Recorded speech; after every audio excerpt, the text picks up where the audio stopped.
Welcome in, come meet my Bristol bro. Anything from this to that, my Bristol bro. So nice to introduce my Bristol bro. Anyone from him to her, my Bristol bro. Work with these hands, you see this hard form. Say with your chest, my pen is hardcore.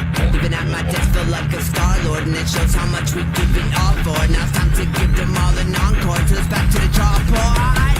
Welcome in, come meet my Bristol bro. Anything from this to that, my Bristol bro. So nice to introduce my Bristol bro. Anyone from him to her, my Bristol bro.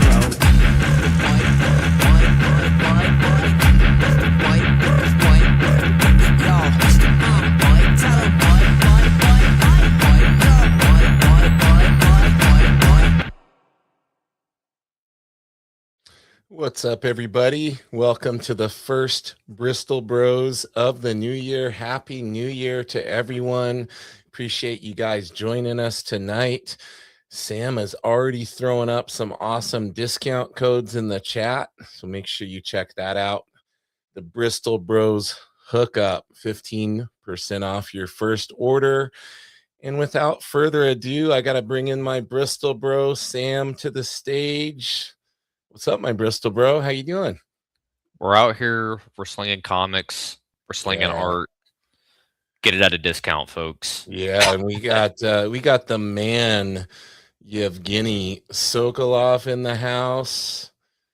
We have got another amazing artist who just hung out with us on a Sunday and was drawing with us. Mr. Victor Medina is in the house. Welcome, guys. Awesome stuff. So Sam, the background is blurred out. It will be unveiled here within a couple of months, the new studio space that you're working on. That's going to be cool. Yeah, I'm pretty excited. Like I was telling you, the room that I'm moving in is pretty much double the size of the studio that I had previously. So having all that space is going to be amazing just in general. I'm not going to be cramped in a tiny ass room anymore. Yeah. When you're fulfilling your shipments and everything, that's going to make things a heck of a lot nicer. Plus a place to keep the books when you get them and everything. Yeah, in my previous place, my closet, I'm not even joking, it was like 2 by 2. It was man. super small, so you can only fit like 4 or 5 boxes of comics in there. So I just had shit just literally piled everywhere. Yeah. Limits how much stuff you can collect too, right? It does. Yeah, I had to limit myself to like 4 long boxes, and I have like 4 like small, short, like 4 shelf units for like paperbacks and trades and everything. But down here, like we're planning on all the way around the basement, like we're going to be building bookshelves. Wow. And we're just going to fill them up with books because I have a bunch of books. I just don't have room to display them right now. So now, is it safe to say that your lady is supportive of the collecting habit, or does she know what she's getting in, the vastness of what she's getting into here with all the comic books, man? She's got to have an inkling of an idea. Yeah, definitely. And she reads as well. Oh, awesome. Yeah, really into Scotty Young's her favorite. Oh, sweet. I pulled the Scotty Young Ultimate in-game cover out of the blind bag. Yeah, that was pretty cool. I like Scotty's stuff too. Yeah, I saw that. But yeah, she's really into the Fairy Tale Land stuff. And she read through, I gave her a couple of like Ice Cream Man Sunday editions. Oh, cool. She read a couple of those and liked them, and then she just started reading Chew. She just picked up the second volume of that. So she's picking up some stuff from way back then. Yeah, obviously she's dating me, so she's well aware of like kayfabe and all that kind of stuff, and she's been exposed to that kind of stuff. So I've been training her up. Got to have the support, man. That's where it starts. Yeah, very cool. So the room, the paint has been picked. You got an idea of what kind of stuff you're going to throw up on the walls? You got some posters, you got some art, I'm sure, that you're going to put up there. Yeah, I I sent you pictures of it, but I just got my commissions from Sean Crystal, Those turned out amazing, dude. yeah, that Cheech Wizard that he did, and then the Savage Street Vigilante. He originally he was going to do a commission for Flavor Flav for me, Oh wow. and he had reached out to me and he's like, "Hey, what do you want me to do for you?" And I had said Savage Street Vigilante, and he told me that he didn't feel comfortable doing that because that was Jim's character, and he basically his Right. comment was, "Is if you want that, pay Jim to do it for you." There you go. So then I was like, "All right, give me a Flavor Flav." Then he's like, "All right, I'll do you a flavor." And then I got my order and I pulled out my painting and it was Savage Street Vigilante, and I was like, Yeah. "Huh." So I emailed him and asked him what was up, and he's basically like, I talked to Jim about it, and he's like, he kind of was of the mind like, you are the indie supporter creator guy, so it's like, Right. do it because you're the homie, I don't care. So then he Yeah. did Savage Street Vigilante for me anyways. That sounds So, like Jim too. Like yeah, that's his vibes, right? yeah. We have RGH3 Comics in the house. Welcome. It's Yeah. Robert, uh, the you, homie. you got yeah, you got a lot of buddies in that ink pulp community, don't you? Yes, yeah, for sure. I mean, the vast majority of the people that I talk to, I've pretty much had met all through the ink pulp community and Discord. Yeah. And some people as well, like just uh organically finding me through YouTube and everything like that as well. But yeah, vast majority of people, honestly, I've met through Discord. So That's amazing. Yeah, they built such a great community of creatives there and very supportive group. It's always cool to see. I'm trying to collect the ink pulp guys like infinity stones for my podcast. I've had, Jim on and everything, and I'm trying to get well, I mean, they've all said yes. It's just a matter of scheduling, right? So Sean used took advantage of the feature of being able to book way out. So he's not until like April. mhm. And Mateo, I think he wants to come on around the time that his Kickstarter's officially launching to promote that. And yeah, it's just a great group of guys. And I feel like they are along those lines of what we talked about last time, in that they would be making comics even if they weren't getting paid to do it. Like it's 100%. it's in their DNA, right? Yeah, it is. And they just had Cassera on their pod, the Yeah, most recent one they OAX. just did. Yeah, and that was something that he was saying to Sean. He's like, dude, like you could walk through an indie creator con. It's like you're a god amongst men, pretty Yeah. much.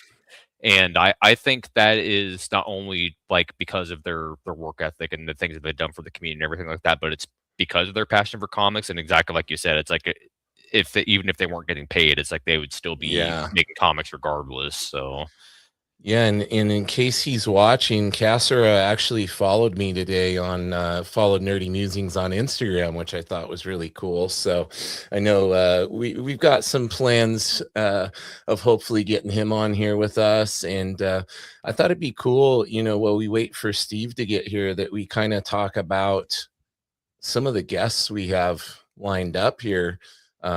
We don't have dates for everybody, so we can't let everybody know that yet. But I know Cassera, we're talking to him about coming on. And we can announce who we have on next week. Why don't you let everybody know who's going to be here with us next week? yeah, so next week we have West Coast Avenger, Yeah, Dave Wexler, however you want to say it.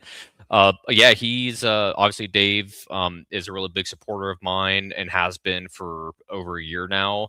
And Dave's a really good friend of mine as well. So gonna have him on and kind of talk about direct edition and all the stuff that he does in terms of selling comic books. And if you guys don't listen to direct edition, I highly recommend to oh do it yeah, and to join his Patreon, because he just put up a Patreon exclusive episode of direct edition yesterday, and yes. he's flipping through a photo album of pictures that he has with like musicians, and this thing is probably like 3 inches thick worth of photos. He's And an it, OG in the music scene. A lot of people don't realize that. yeah, and I was telling Dave, I commented, I'm like, you're like the Forrest Gump of comics because you're literally everywhere. Yes. Yeah. Oh yeah, Yevgeny. Dave is a good dude, man. I got to get him back on the pod too. It's been a long time. He was amongst my earliest supporters on here. Hey, we resemble that remark. He says nerds. It's true. It's true. It seems to be a cool thing nowadays, though, not as frowned upon.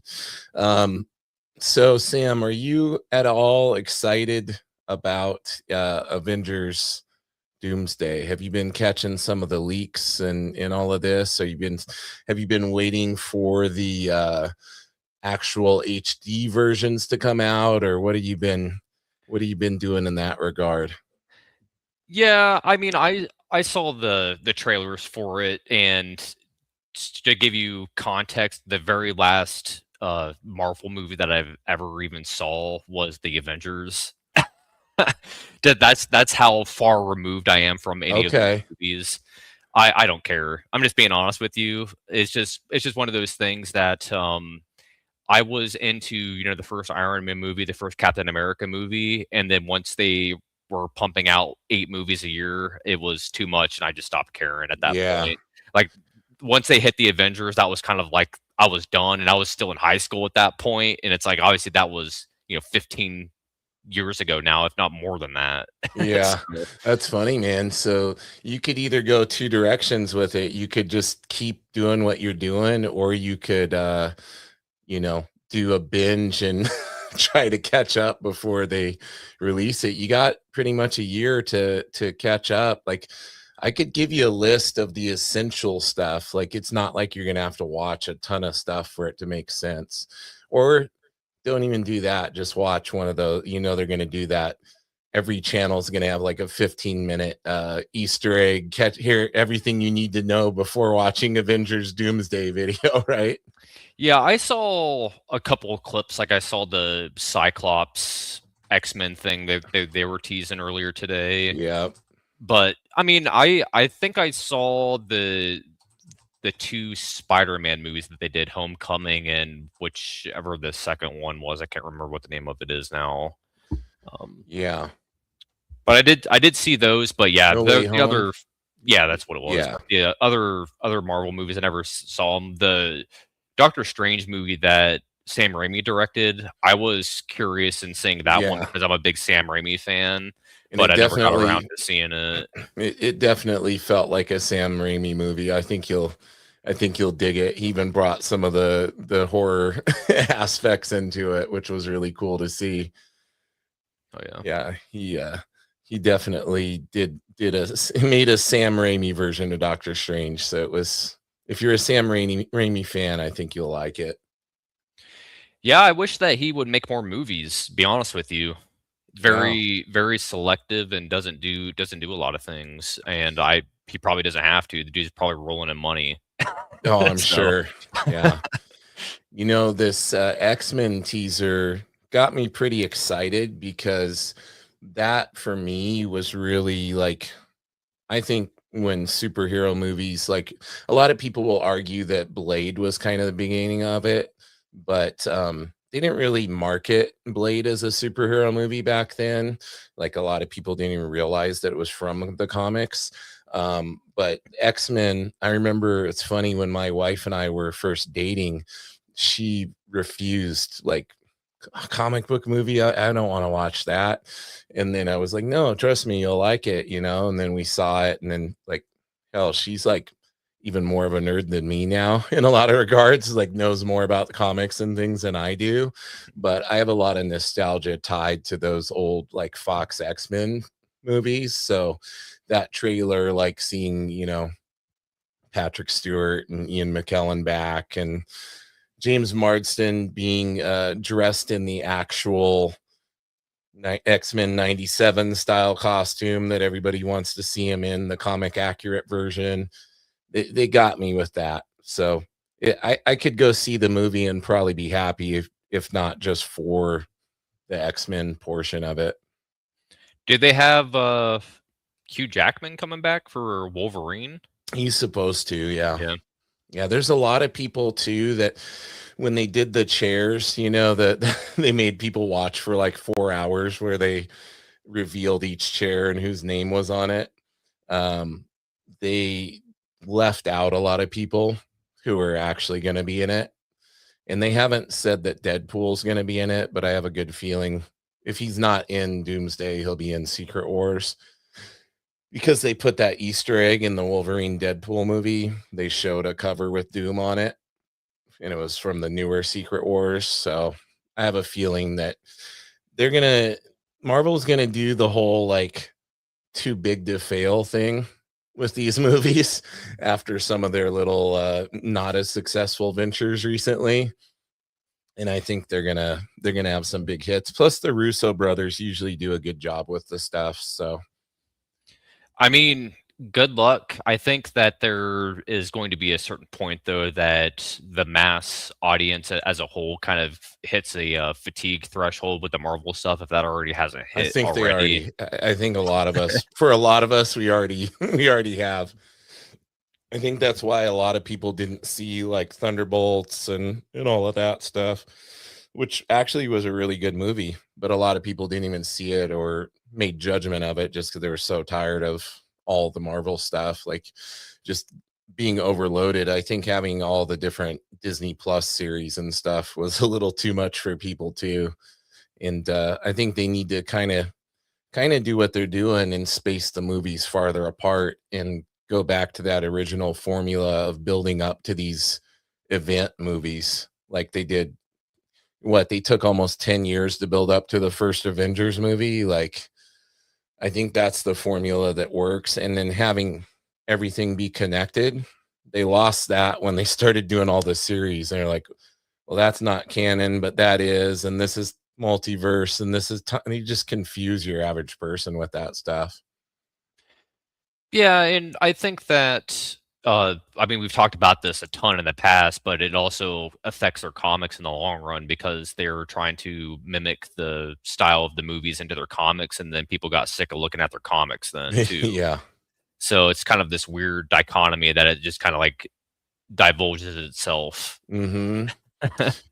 Yeah, Victor says X-Men 97 was a good watch. I have kids, so all my recommendations will be animated. Yeah, it's true. I enjoyed the new X-Men 97 was great. I really liked it.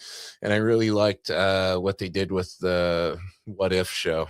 They did a good job with that. I think I would rather see them like stick to the more obscure stuff in animated form and then save the movies for like the bigger stuff.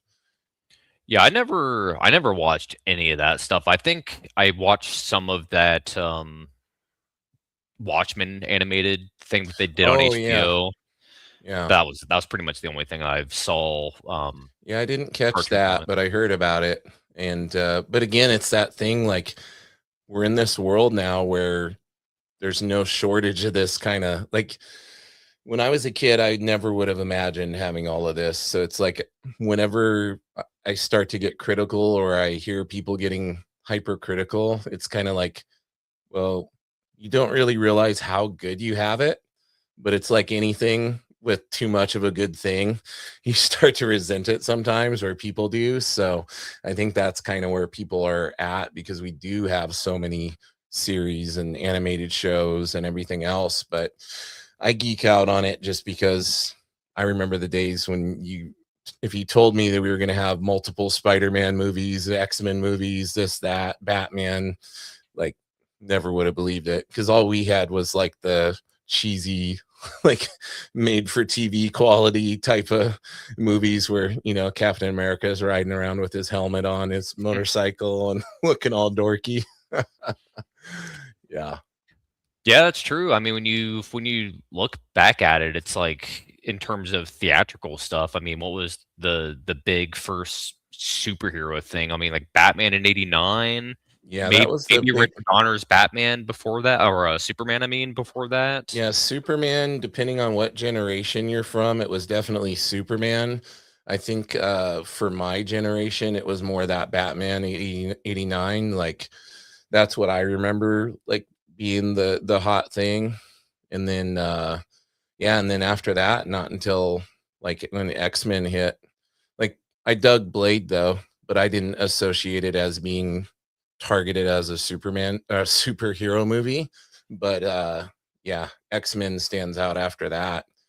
I had no idea that Blade was even a superhero growing Yeah. up, and then when I got into comic books when I was in, like, middle school, I was like, "Oh, wait, this dude's actually a comic book character." Yeah.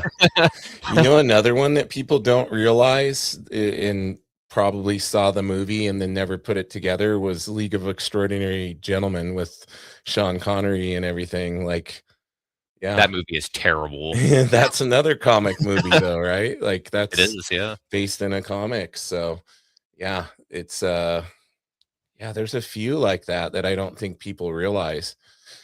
What I like is when people love the movie and then they go to the comic and then they're discovering comics and everything. I think we're seeing that happen a lot right now with Invincible, with the animated series, because there's so many people like that love Invincible who've never even touched a comic, but they're now going and picking up the trades and everything.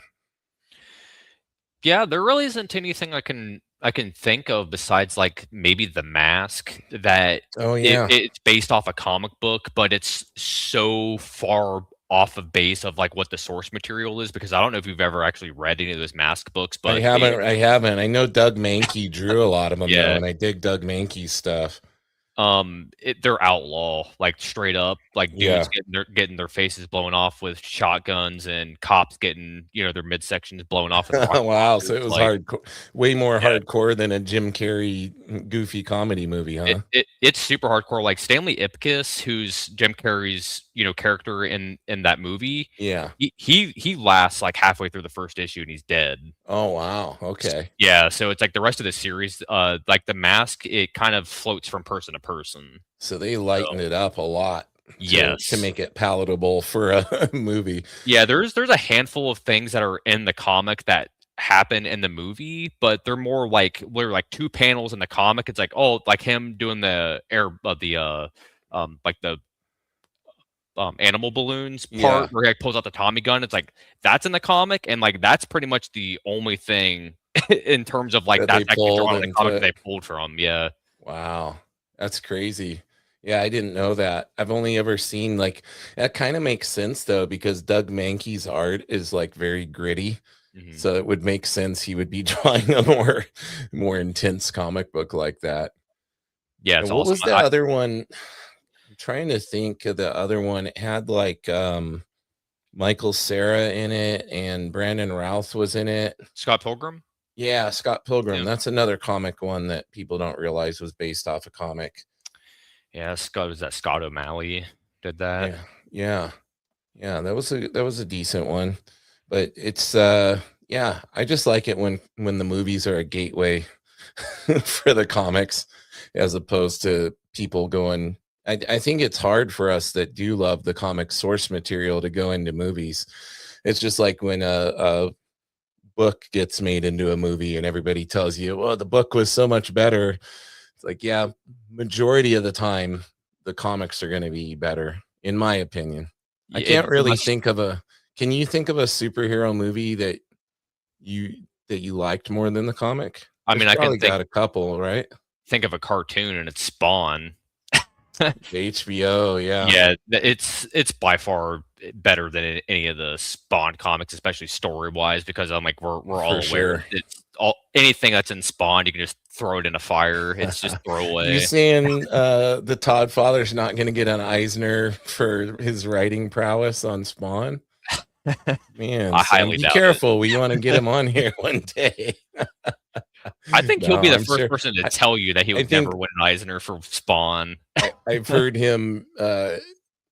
I've heard him talk about his writing in many interview, and he is self-deprecating about it. He's not under any illusion that he's a world-class writer. I don't think he's more about the art, like Yeah, most of us. he's too busy buying injection molds and Yeah, manufacturing toys. yeah, 100%.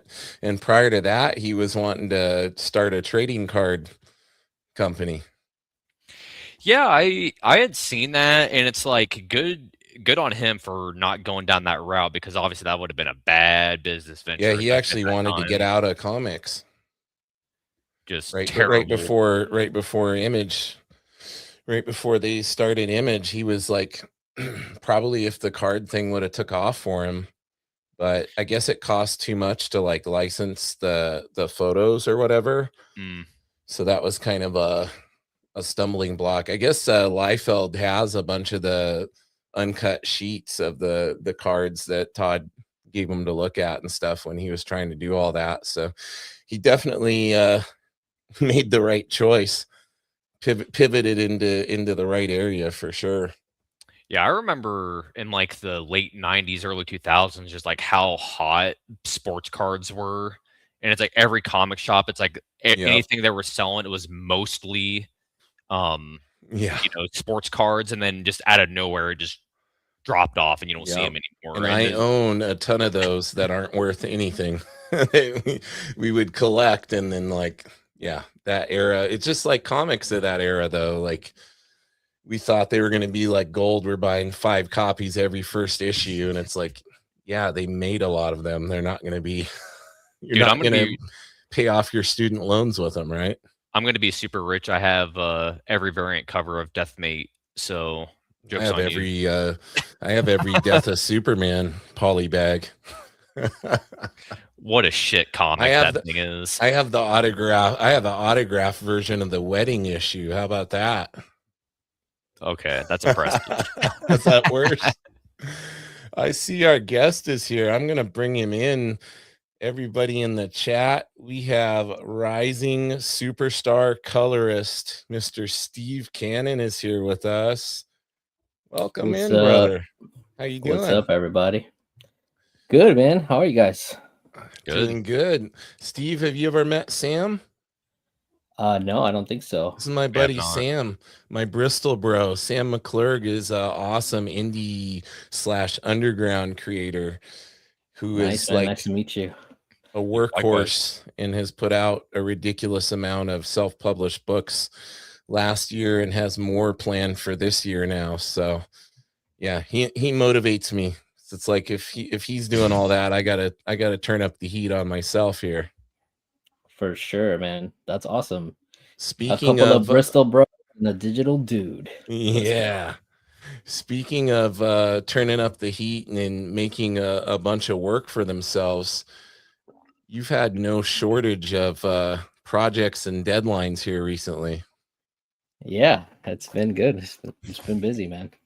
And I know there's plenty you can't talk about, but talk about some of your most recent ones that you're really proud of. So this a little show and tell. I'm gonna give you the full screen. Dark Souls, nice. Issue 1 just came out last month. Beautiful.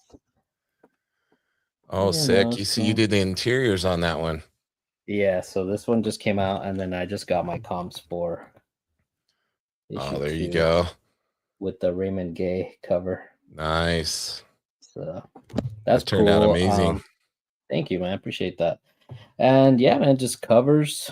I've been doing some work with the guys from Alpha Clash. Yeah, I just had them on this most recent episode here. Yeah, I'm working with them on their new comic, Rising Empires, which is like super cool because Mark Waid is writing it, so it's exciting. That has to be. Have you guys seen like some of the art? I've seen a little bit. I've seen the covers. I haven't got to see too much of the interiors though. But Patty Grimm is phenomenal. Yeah, his art's been super fun to color. And he's like in I want to say he's in like Africa or something.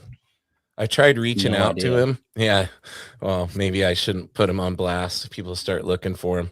But he is very much in another country, a very elusive character, and doesn't want to have his face on the screen, but he wants to come on the podcast. He said he would wear a mask or something. I said, oh, no worries. Nice. He'd be my first person that wears a mask on here.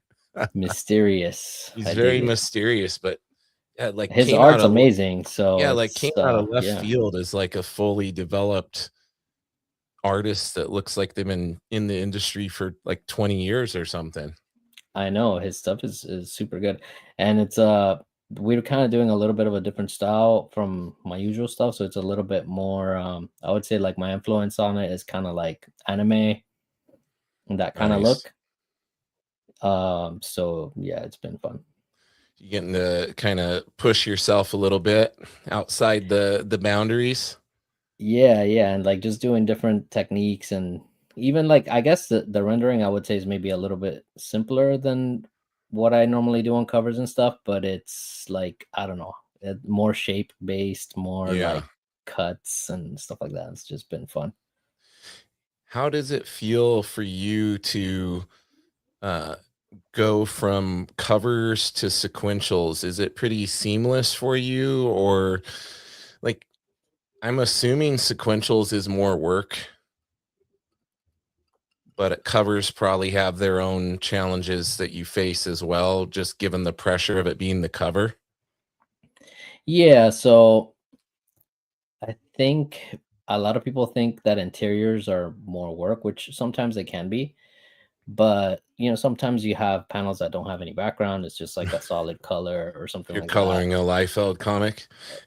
No Well, backgrounds. his color is like, I don't know. That guy is magical, man. He has he to does some crazy stuff. he does some crazy stuff for sure. Yeah, he's great, man. He's really good. Yeah. But like some panels don't need a background. It's just like No. a red or whatever. So it can be less work sometimes, but it can be a lot of work sometimes too. Double pages can get pretty crazy. There's some pretty cool double pages on here. Let me see. Yeah, I'm gonna give you the full screen again. Oh, so this one was kind of cool. It was oh yeah. Let's see if I can get it. Like them going on a journey through the map or whatever. That's awesome. Yeah. Man House is the artist on this, and he does some really cool double pagers. Let me see. I can show you this one. Oh, that's awesome. Yeah. Sorry if I'm like out of frame. No, it looked good. Yeah, but like some of those can take a long time because they have a lot of panels. But right. Depends on the art, man. It's yeah. You're getting variety. Mm-hmm. Variety is and the like spice of life. With the interiors, you get to do a lot more storytelling. Like that, the storytelling is more important than it is on the covers, because on the cover you kind of just like make a really cool image and that's it. Doesn't necessarily have to. Not that it doesn't have to tell a story, but it's not related to anything in the book, or could be random sometimes. But with the interiors, you have to keep the scenes like together and all that stuff. We talked about that a little bit when you were on the pod, about how like when you're doing sequentials and you're part of the storytelling at that point, because you're setting the scene and the mood of the scene and everything, and having to kind of interpret what the artist was going for, and where to direct the focus and everything using color. So that's that pushes the skill set right there as well.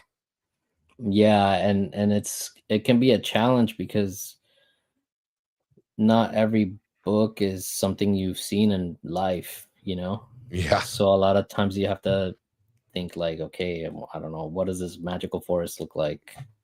Or whatever. Sam, I would like to I would like to challenge Steve to color some of your stuff.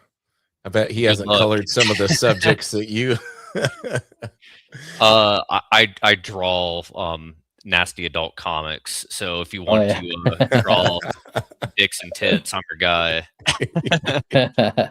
Nice. Yeah, I've had a couple of NSFW commissions and stuff in that was quote of the night, Sam. You need a shirt that says that. Fair enough. I can make one. I mean, I got a press right over here. Yeah, perfect. So. Probably be their best seller. I actually had a question about kind of working with, I guess on the Dark Souls book in particular. Do you have to jump through a lot of hoops with like pleasing the client? Because I would imagine that since it's a licensed comic, like you might be having to deal with, Bandai, I would assume, is the publisher on that, or software. Like how does that interfere with your creative freedom, and kind of how is that process in general? So Dark Souls in particular is published by Titan. So in this comic, I have like my editor and I go through everything goes through the editor. But I mean, they've been super chill. I've been kind of just coloring the pages and doing my thing and turning it in. They'll have a couple of notes here and there, but nothing too crazy. And it goes off for approval. And once it gets approved by the licensor, it just goes forward. Do you feel that and comparing to your previous works, that licensed comics have a shorter deadline?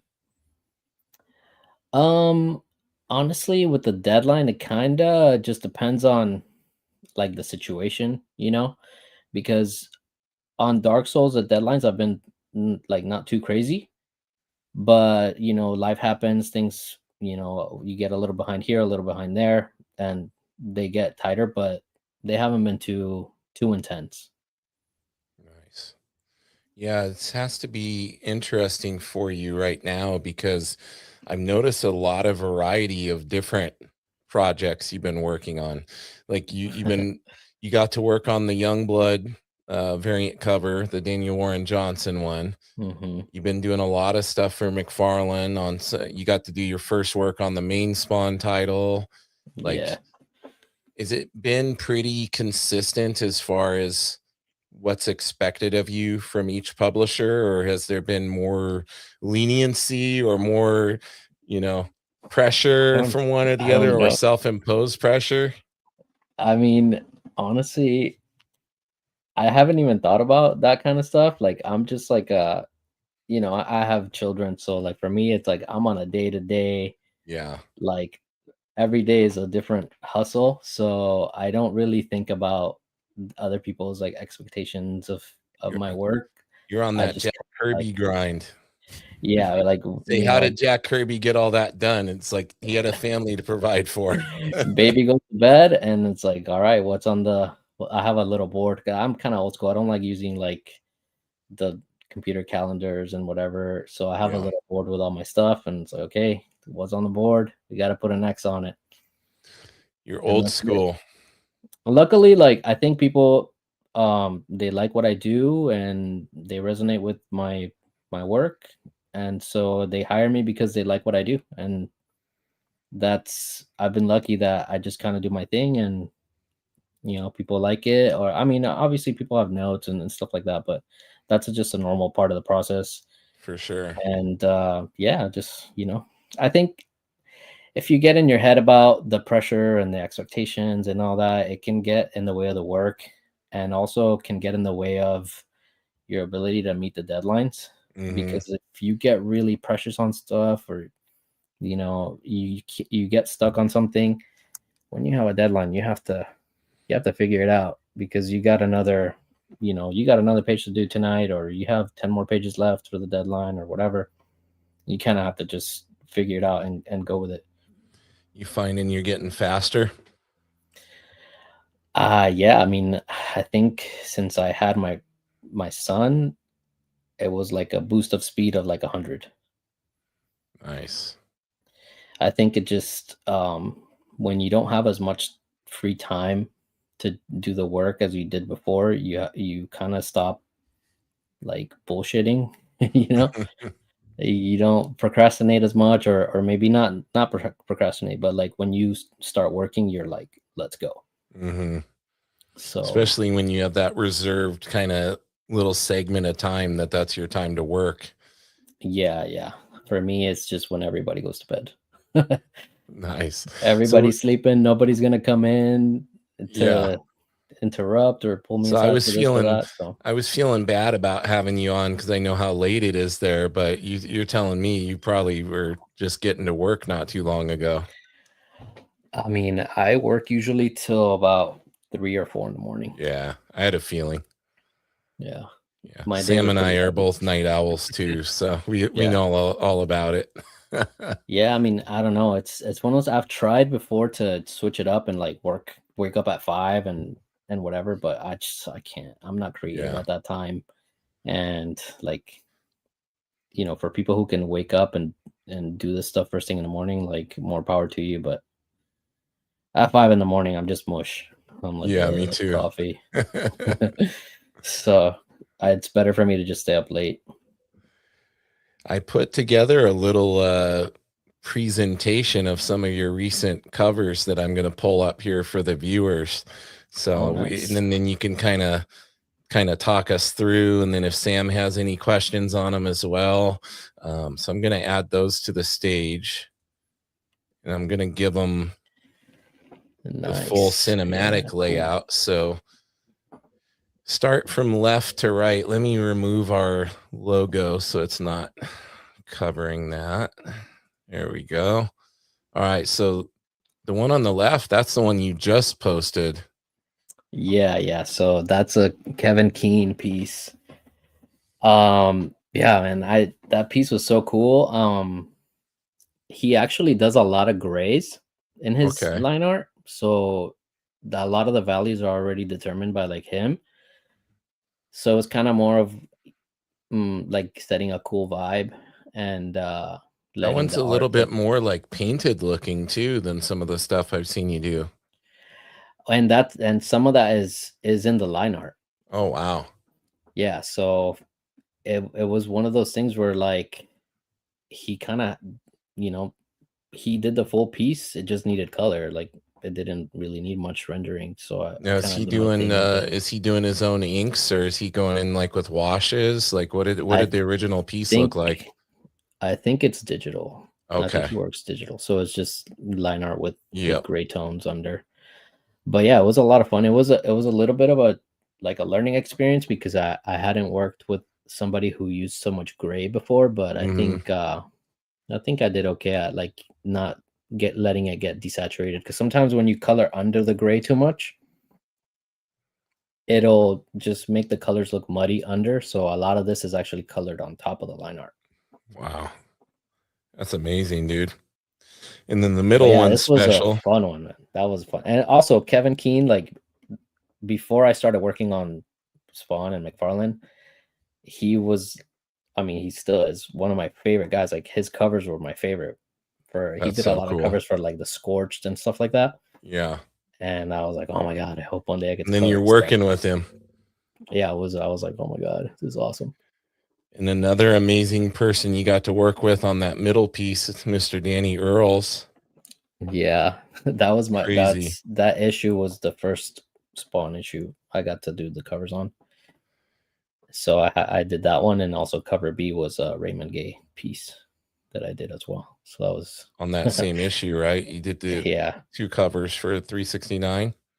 Yeah, that month was crazy because I had those two covers and Youngblood. Wow. On the same day, I think it was. Oh no, I think Youngblood was a different Spawn cover, but oh my goodness. But yeah, it was Youngblood and Spawn on the same day. I was like, like 12-year-old me would have been like, nah. Yeah, would not have believed it.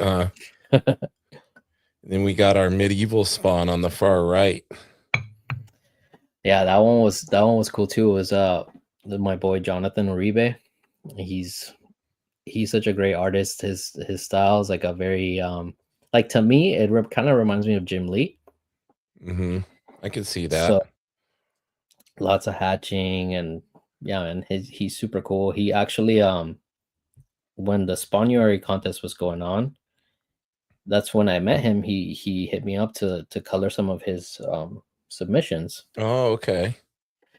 But unfortunately I was like super busy, but we kept in touch, and then I ended up coloring a couple of pieces for him. And that year in July we went to San Diego, and we both got in at McFarlane at the same time. We both were talking to Thomas. Wow. And like I had his work in my portfolio, and we were kind of like, yeah, it was cool.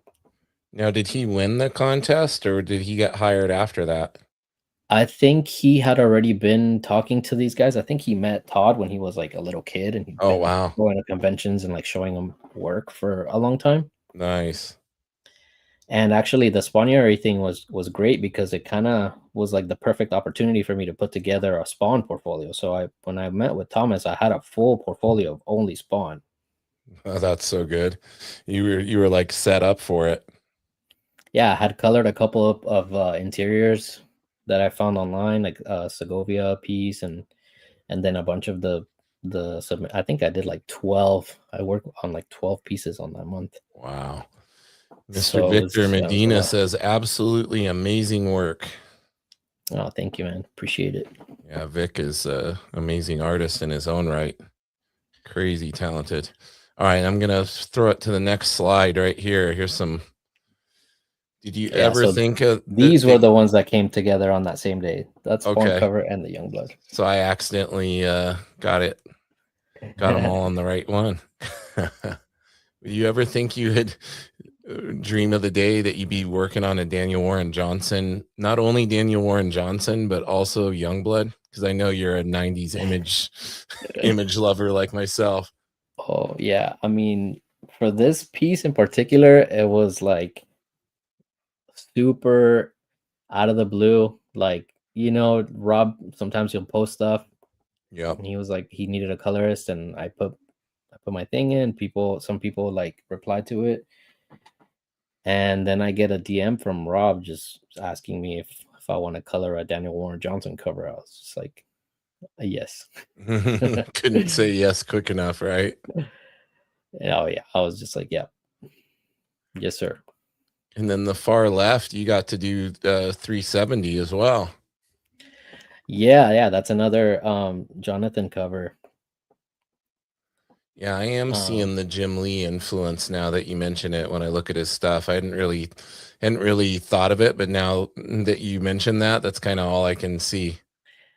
Yeah, it's like Jim Lee with like a little Todd, like very that style. Yeah, or even a little Capullo maybe too. Mm-hmm.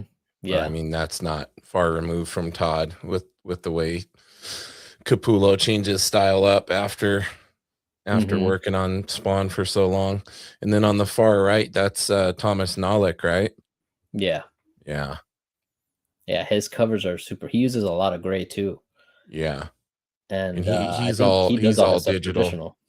Is he? Yeah, no, he's digital. No way. Mm-hmm. Wow, I thought that was traditional. Mm-mm. Unless he switched it up recently. He was talking about being digital when I talked to him. Maybe for his interiors. His interiors, I could see it being digital. Oh yeah, you're right. I think you know what? I think I saw him post this cover that was a traditional piece because he was going to have it available for purchase or something. So I bet you're right. I bet he does the covers so he can sell them. He probably does those traditionally. I was like, how did he get those, like that texture on the gray tones digital? Like, those are the coolest brush ever. But yeah, his stuff is super fun. I did a few pieces with him. I think they've all come out for Scorched and a couple of Rat City pieces. And I did a piece with him that was the Redeemer. Oh yeah. And he had all this, like, it was like a church stained glass in the background, and that was a fun one. So I'm gonna remove this from the screen now and bring us back. Boom. Here we go. Get this off of here. Remove. There we are. Sam, what else do you got to throw? Oh, look, he's gonna show us this. Boom. Look at that. That's another Danny piece. Nice. This one was super fun. The graveyard vibes. You're drowning in comps right now, man. Yeah, man. I had a good problem. A good December. Yeah.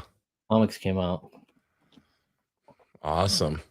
Yeah, so I had a question, I guess, because obviously we don't get a lot of colorists on the show, and especially good ones. So I'm gonna grill you with some questions for people that are interested in actually getting into coloring. Because a little bit inside baseball, I'm colorblind, so coloring is irrelevant to me. So this is more for people who always have questions about coloring in general, because I see them pop up in my communities all the time with people asking about how you even break into doing coloring. So my question to you is, when you first started out, what is something that you spent a lot of time on that you wish you didn't? And then when you actually got into a professional career, what is something that you wish that you had, that you wish that you did study beforehand, but you didn't? That would have helped you out in the long run. Let's see. That's kind of tough because I'm not I'm not a person that has been doing, like, I've been doing art my whole life.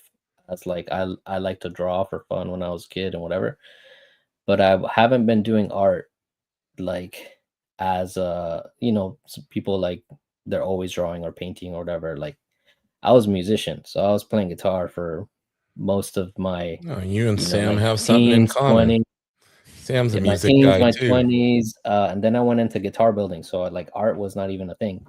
I started doing art just because I wanted to do something creative again, like at work when I was on my lunch or whatever. And I don't know, drawing is really hard. So uh, I found some videos about coloring on YouTube, and I was like, oh, this looks cool. Like, try it for fun. And that's how I started kind of doing coloring. So a lot of my early work and like my early career, it was just me doing it for fun. And like at some point I somebody asked me if I wanted to color something and they'll pay me, and I was like, okay. I think a So lot of people yeah. get caught up in trying to learn like color theory and worrying about that kind of stuff. Is that something that you would recommend for people to try to wrap their head around, or just say, don't Yeah. worry about it and just worry about what your eyes are seeing? No, I would definitely, I mean, I'm not gonna say that I didn't study anything, because I definitely, like, in the beginning, once I started realizing that like it was fun and I was kind of good at it, then I started there's another colorist. His name is Kurt Michael Russell, and I don't know if he still does YouTube, but at the time when I started, he was doing coloring tutorials on YouTube like all the time, and live streams and stuff like that. And I used to watch him all the time. And I used to watch Nick Velarde, because he used to also do coloring live streams, and just kind of listening to them while I was working or whatever.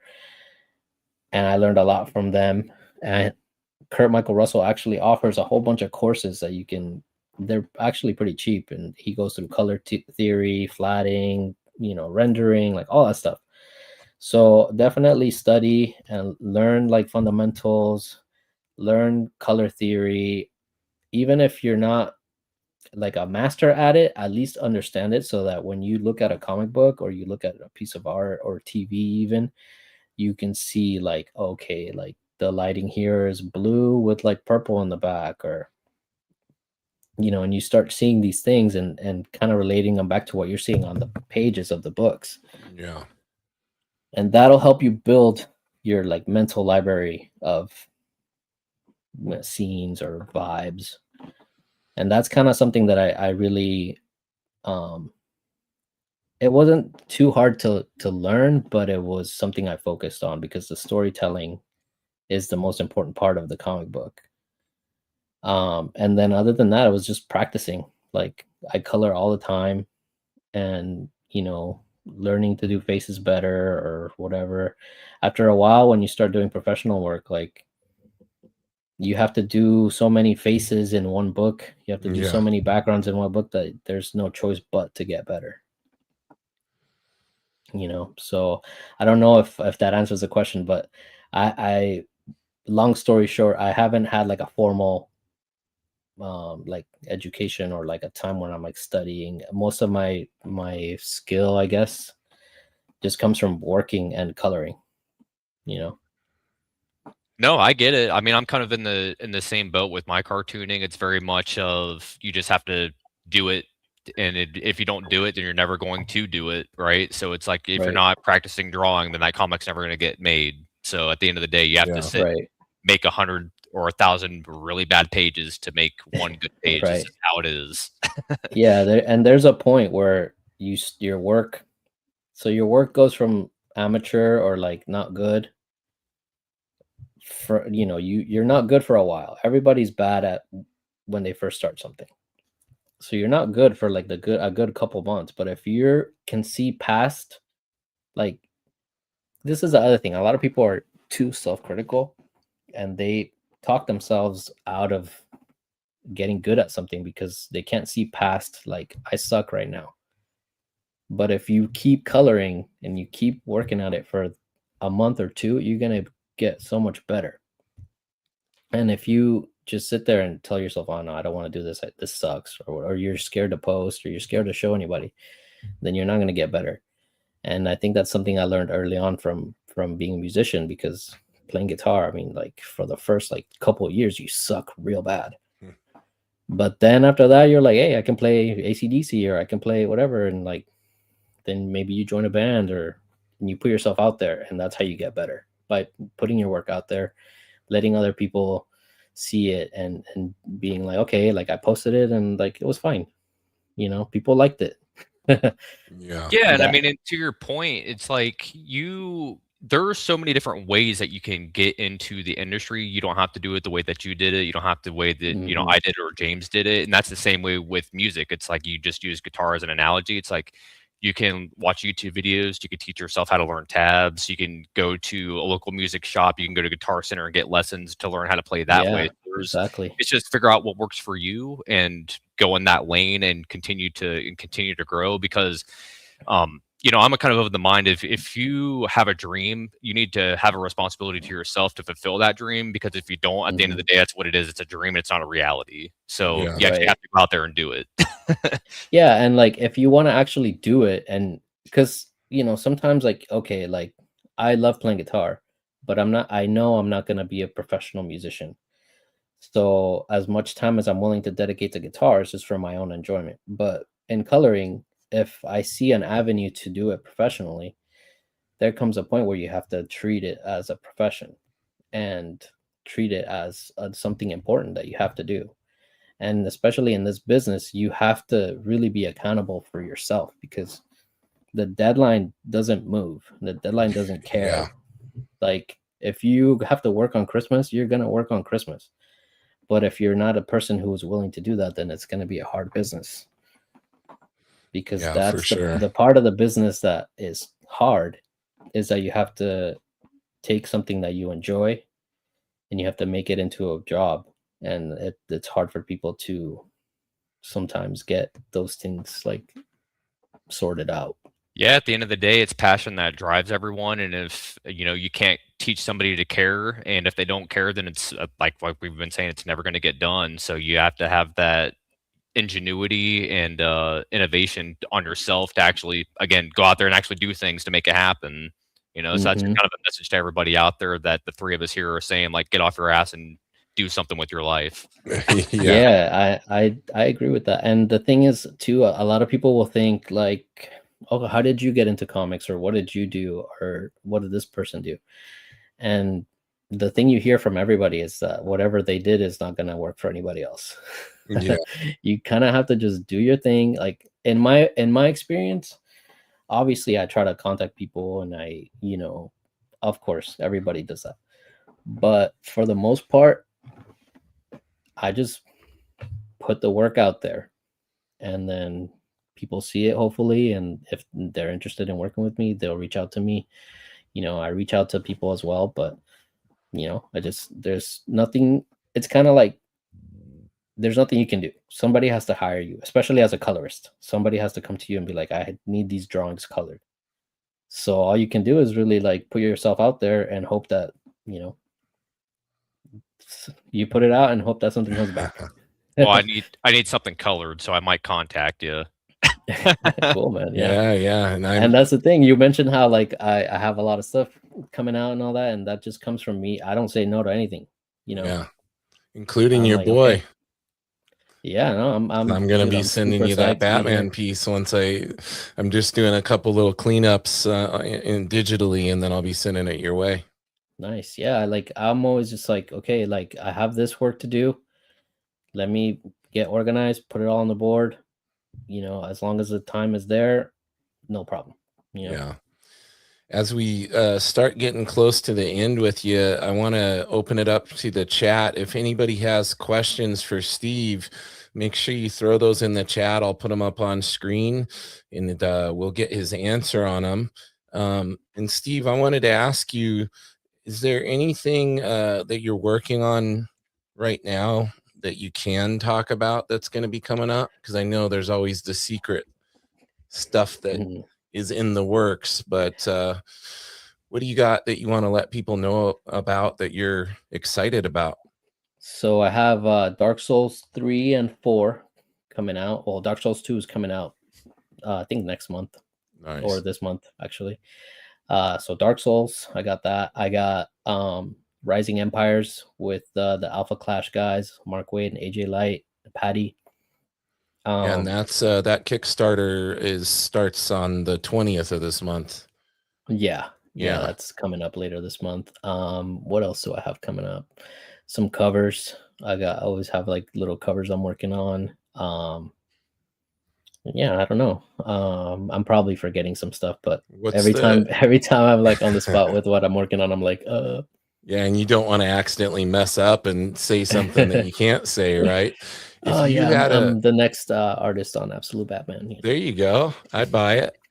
If there was a dream project that you could manifest for yourself right now by speaking it into existence while you're on here live with us, what would be a dream gig for you that you would really love to tackle? I mean, since I started, my goal has been to work on Batman, so that's something that I'm working on. Nice. Like when I'm working on stuff, I always have that goal in mind. I would love to work on something with Scott Snyder. That would be amazing, dude. Sick. Yeah. He's kind of like the guy that him and Greg Capullo brought me back into comics.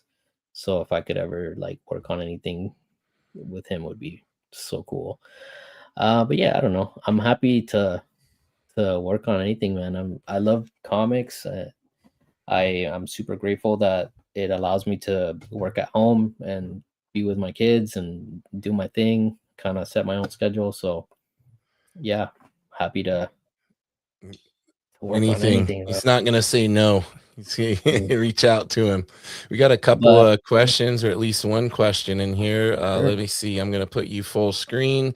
Mr. Victor Medina wants to know, what's a typical colorist deadline like? I hear you usually have to be fast because everyone else took longer than needed to be, meaning the other people in the line of, production drug their heels, and now you're having to come in and save the day. Yeah, so deadlines, they range from super chill to not chill at all.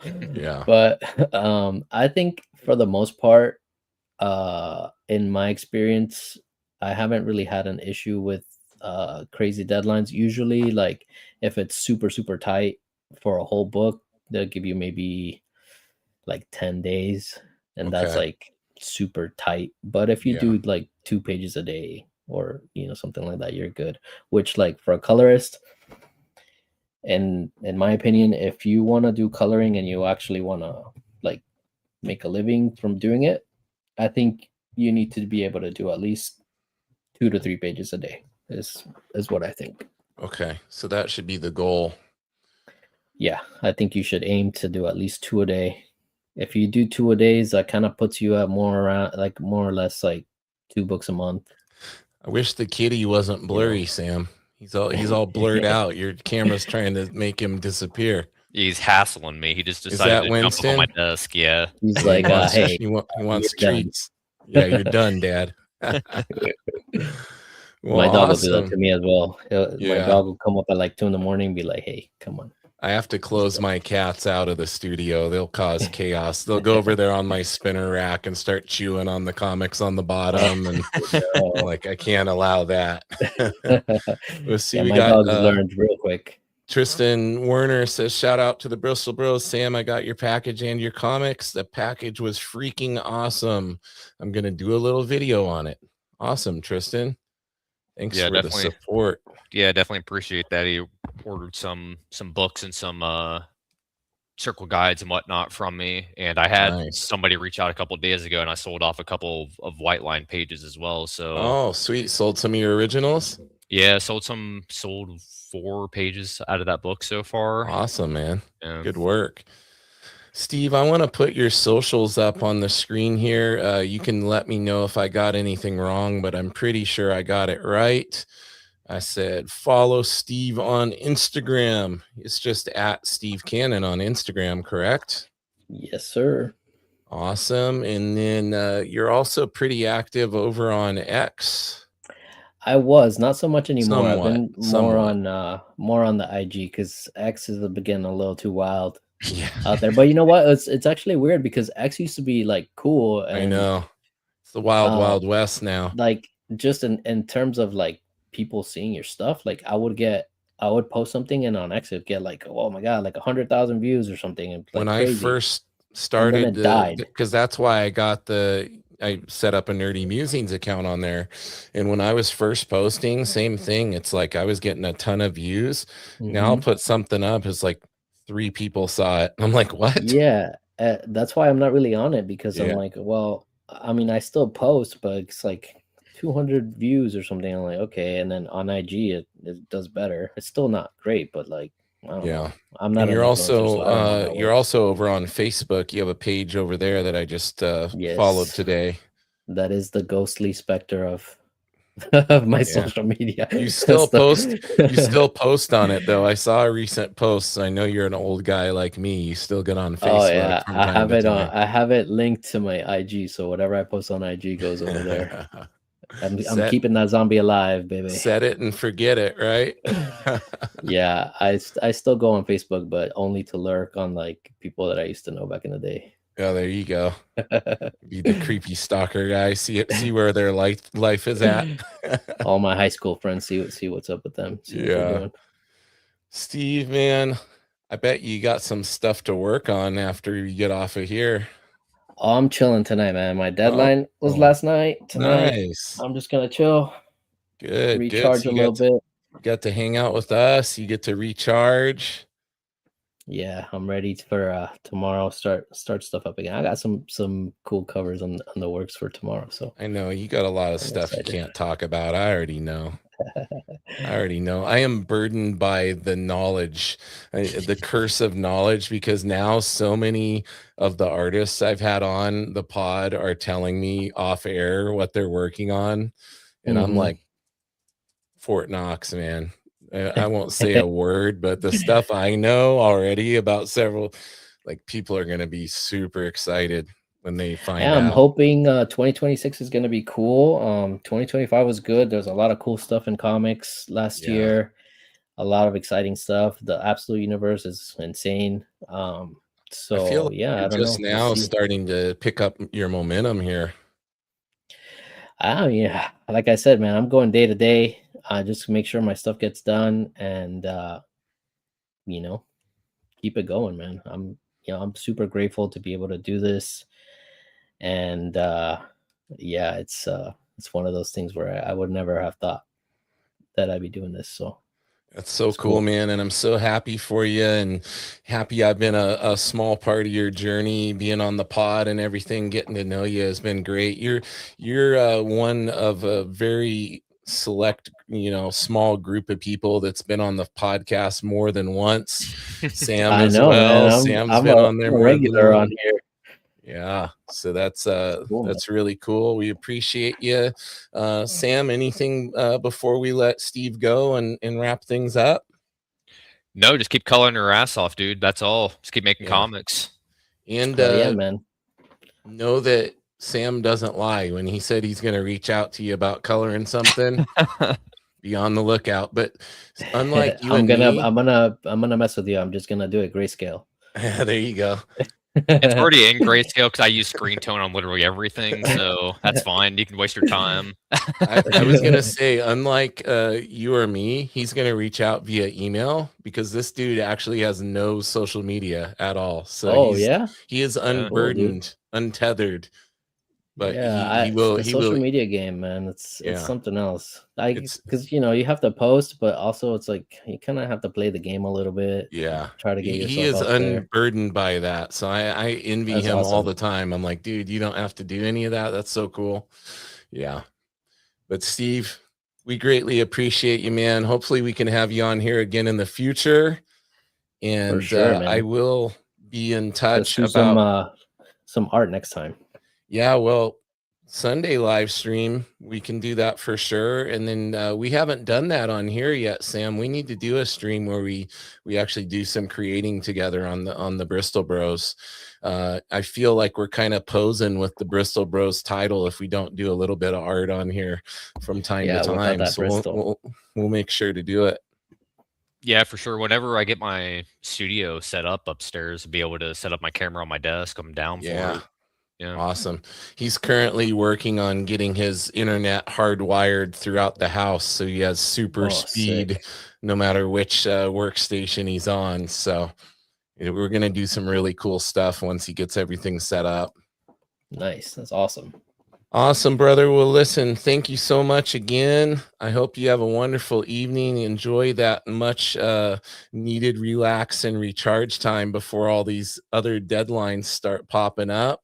Oh, you even got Yes, some sir. applause by industry legend Guy Dorian Sr. This guy, dude, Thank you, sir. that's high praise coming from that guy. Awesome. Thank you, Guy.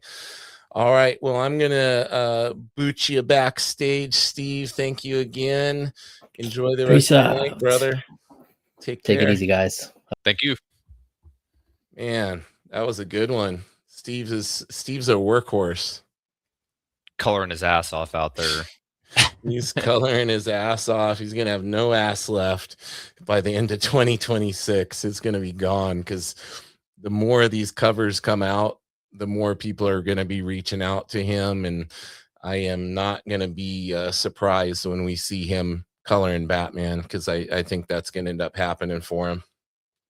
It's a double-edged sword. He's a busy man, but he's got a fat paycheck. He's working on it. He's working on it. He's backstage laughing. He's going, I'm still working on that part. Still working on making that big money. Oh, see, Guy says a great colorist is so crucial. Yes, indeed. Can make or break it for sure. Well, Mr. Sam, that was a fun one, dude. And next week, we got to remind everybody we're going to have West Coast Dave on here. West Coast Dave Vengers will be in the house. And every Tuesday, 7 p.m. Pacific Standard Time. And I want to remind everybody, boom. Thanks for tuning in. Make sure to smash the like button, subscribe, and comment. Help us with that pesky algorithm. I've noticed YouTube throttling me, kind of similar to how X is doing too. You can subscribe, since I am on social media, pretty much everywhere on social media. I'm going to be at Nerdy Musings. If you're watching on YouTube, you already know. Going to encourage you to head over to Sam's website, sammcclurg.com. That's where you can get all the awesome stuff. And he put that discount code in the chat for you guys. So first time orders, going to get 15% off with that code. Last reminder to follow Steve, Instagram at Steve Canon, and check him out over on X, even though he doesn't post there as much. We're going to remind you, we're here every Tuesday, 7 p.m. Pacific Standard Time. We're going to clean up these last comments here, Sam. Tristan says he's been a crazy couple of weeks. Got to catch up on the love. Awesome. Thank you for being here. Says he's going to comment like crazy on our pages. Appreciate the support, Tristan. That's awesome. And I think that pretty much catches us all up, Sam. Another successful live stream. No technical glitches. Thank God for Thank once. God. Thank the technology gods. They're in our favor. For everybody out there, though, that typically does work with me anthology-wise, keep an eye out. Probably sometime next week, the announcement for the 4th anthology is probably going to be going out.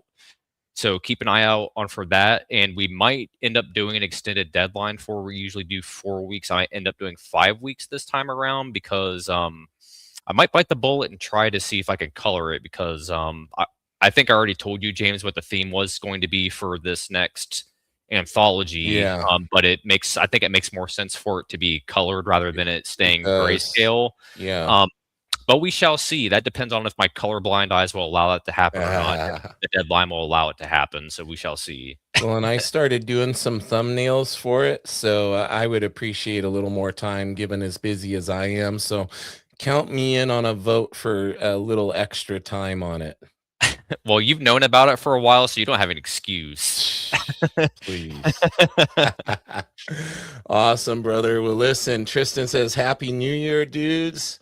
Happy New Year, everybody. Thank you for being on the first Bristol Bros of 2026. We are out of here. Later, my Bristol bro. See ya.